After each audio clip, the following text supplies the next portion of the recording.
It's the first card in the Major Arcana. Number 1, the Magician. This one comes from the Fool. Now, if this card is in the upright position, then there's a good chance that the previous card, the Fool, was in an upright position, which remains positive. Pretty much guarantees that other cards in the reading are more or less going to be positive. Upright positions, a lot of young cards, a lot of aces, and 2s and 3s. Now here with the Magician, we'll have some aces, 2s, 3s, 4s, 5s, mostly aces, 2s, and 3s. These will be the beginnings of 10-card cycles. Various paths will appear for the querent to be chosen. In the upright position, the majority of this will be positive. It's based upon history. Things will appear that have appeared before.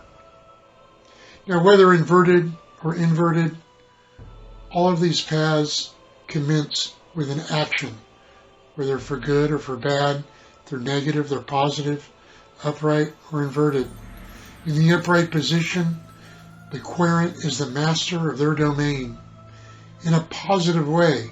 It's an opportunity for them to make healthy, solid, good choices to embark upon projects, battles perhaps, battles not always so negative. When the Magician appears in the upright position, most of the other cards will be cups and wands, generally. If it appears in the inverted position, most of the surrounding cards will be of swords and pentacles. Now the exception here, of course, when we apply the Major Arcana directly to the querent, wherever the Major Arcana shows up in the spread, the exception is the 8th placement, the environment of the querent. If a Major Arcana card shows up, not necessarily the Magician, in the 8th position, that's more reflective of the environment of the querent rather than the querent. With all the other cards, I relate them directly to the querent because the cards are so intense and heavy and deep. The pip cards considered to be, for the most part, materialistic, of this plane of consciousness. Now, when the Major Arcana Magician appears inverted, if this is in the first position, your querent is a narcissist. And the resulting reading will be one more of a cloak and dagger reading. This would be a time when you really want to pay attention to court cards.